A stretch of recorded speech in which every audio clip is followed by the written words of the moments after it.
सोचिए, दुनिया भर में जो साफ पानी है वो तेजी से गायब हो रहा है और इस बड़े संकट से निपटने के लिए खेती एक बहुत ही जोखिम भरे रास्ते पर चल पड़ी है। खारे पानी से सिंचाई। ये एक ऐसा दांव है जो हमारी खाद्य सुरक्षा को बना भी सकता है और पूरी तरह बिगाड़ भी सकता है। तो सवाल ये उठता है कि ये समस्या आखिर है कितनी बड़ी। दुनिया के ताज़े पानी का लगभग 70% हिस्सा सिर्फ खेती में इस्तेमाल होता है। तो जाहिर है जब पानी कम होगा तो सबसे पहले हमारा खाना खतरे में पड़ेगा। चलिए इस संकट की गहराई को थोड़ा और समझते हैं। अब इस नक्शे को देखिए। ये सच में थोड़ी परेशान करने वाली तस्वीर है। ये दिखा रहा है कि दुनिया के कई हिस्से पानी की जबरदस्त कमी से जूझ रहे हैं, खासकर मध्य पूर्व और उत्तरी अफ्रीका का ये नीना इलाका। ये हमारी पृथ्वी पर सबसे ज्यादा पानी की कमी वाले क्षेत्रों में से एक है, जहां खेती और जिंदगी दोनों ही दांव पर लगे हैं। और बात सिर्फ इतनी नहीं है, ये समस्या और भी तेजी से बढ़ रही है। मिस्र और जॉर्डन जैसे देशों के इन आंकड़ों पर नजर डालिए। अनुमान है कि 2025 तक, यानी सिर्फ 2 दशकों के अंदर, प्रति व्यक्ति पानी की उपलब्धता आधे से भी कम हो जाएगी।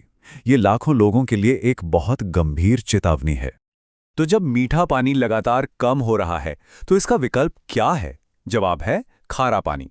लेकिन ये एक दो-धारी तलवार की तरह है, जिसमें उम्मीद भी है और उतना ही बड़ा खतरा भी। तो ये खारा पानी या ब्रैकिश वाटर आखिर है क्या?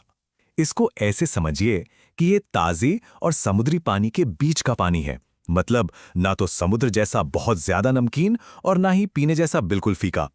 ये हमें खेतों की नालियों से भी मिल सकता है या जमीन के नीचे से भी। और यही सबसे जरूरी बात है। जैसा कि FAO की रिपोर्ट कहती है, अगर इसका सही तरीके से इस्तेमाल नहीं किया गया तो ये समाधान से कहीं ज्यादा बड़ी समस्या बन सकता है। ये पानी अमृत भी साबित हो सकता है और जहर भी। तो ठीक है, अब थोड़ा विज्ञान की तरफ चलते हैं और समझते हैं कि नमक वाला पानी खेती के लिए इतना जोखिम भरा आखिर है क्यों। देखिए, यहाँ 2 मुख्य दुश्मन हैं, लवणता यानी सैलिनिटी और सोडिसिटी यानी सोडिसिटी। लवणता का मतलब है मिट्टी में बहुत ज्यादा नमक। इससे होता यह है कि पौधा पानी के बीच में होते हुए भी प्यासा रह जाता है, क्योंकि वो पानी सोख ही नहीं पाता। और सोडिसिटी तब होती है जब सोडियम जैसा गलत किस्म का नमक ज्यादा हो जाता है। ये तो मिट्टी के पूरे ढांचे को ही तबाह कर देता है, उसे पत्थर जैसा सख्त बना देता है, फिर पानी जड़ों तक पहुंच ही नहीं पाता। तो वैज्ञानिक सोडिसिटी के इस खतरे को मापते कैसे हैं?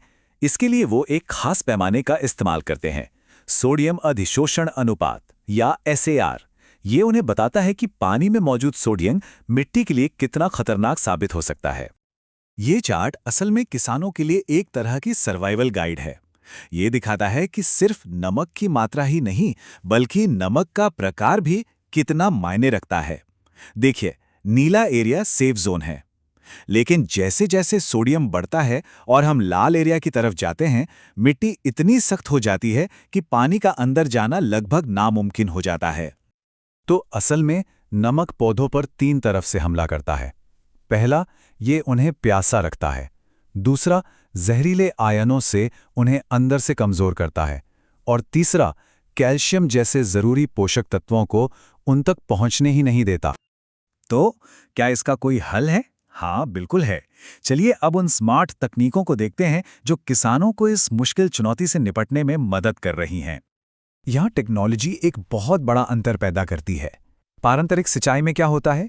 नमक जड़ों के पास ही जमा हो जाता है, लेकिन ड्रिप इरिगेशन जैसी स्मार्ट तकनीकें पानी को बूंद बूंद करके सीधे जड़ों तक पहुंचाती हैं और नमक को उनसे दूर धकेल देती हैं, जिससे पौधे सुरक्षित रहते हैं। एक और बहुत सरल लेकिन कारगर तकनीक है लीचिंग। इसका सीधा सा मतलब है समय समय पर खेत में थोड़ा अतिरिक्त साफ पानी डालना, ताकि जो नमक जमा हो गया है वो घुलकर जड़ों की पहुंच से बहुत दूर जमीन में नीचे चला जाए। ये एक तरह से मिट्टी को स्वस्थ रखने के लिए उसकी धुलाई करने जैसा है। और हाँ, ये काम सिर्फ एक तरीके से नहीं होता। किसानों को कई रणनीतियां एक साथ अपनानी पड़ती हैं, जैसे ऐसी फसलें उगाना जो नमक सह सकती हैं, खारे और मीठे पानी को मिलाकर इस्तेमाल करना, और मिट्टी में जैविक खाद डालना ताकि उसकी बनावट मजबूत बनी रहे। अब थोड़ा आगे की सोचते हैं। क्या हो अगर हमें नमक से लड़ने की जरूरत ही ना पड़े? क्या हो अगर हमें ऐसी फसलें मिल जाएं जो नमक में ही खुशी खुशी उगती हैं? तो मिलिए क्विनोआ से। ये एक तरह की सुपर क्रॉप है। ये न सिर्फ बहुत ज़्यादा नमक बर्दाश्त कर सकती है, बल्कि इसमें सभी ज़रूरी अमीनो एसिड भी होते हैं। ये इसे पोषण का एक पावर हाउस बना देता है। और ये है सैलिकोनिया, जिसे समुद्री सब्जी भी कहते हैं। इसके तनों को खाया जा सकता है और इसके बीजों से बहुत अच्छी क्वालिटी का तेल भी निकलता है। ये भविष्य की खेती का एक और शानदार उदाहरण है। और लिस्ट यहीं खत्म नहीं होती। एट्रिप्लेक्स या सॉल्ट बुश जैसी झाड़ियां हैं जिन्हें बहुत ज्यादा खारे पानी से उगाकर जानवरों का चारा बनाया जा सकता है। यानी ये समाधान सिर्फ इंसानों के लिए नहीं, बल्कि पूरे खाद्य सिस्टम को सहारा दे सकता है। और प्रकृति के साथ साथ विज्ञान भी हमारी मदद कर रहा है। बायो इंजीनियरिंग के जरिए वैज्ञानिक नमक सहने की क्षमता वाले जीन को गेहूं और चावल जैसी हमारी मुख्य फसलों में डालने पर काम कर रहे हैं, ताकि उन्हें भविष्य की इन चुनौतियों के लिए तैयार किया जा सके।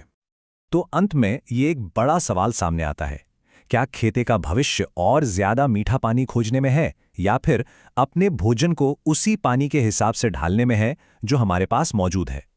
शायद असली जवाब इन दोनों के बीच में ही कहीं छिपा है।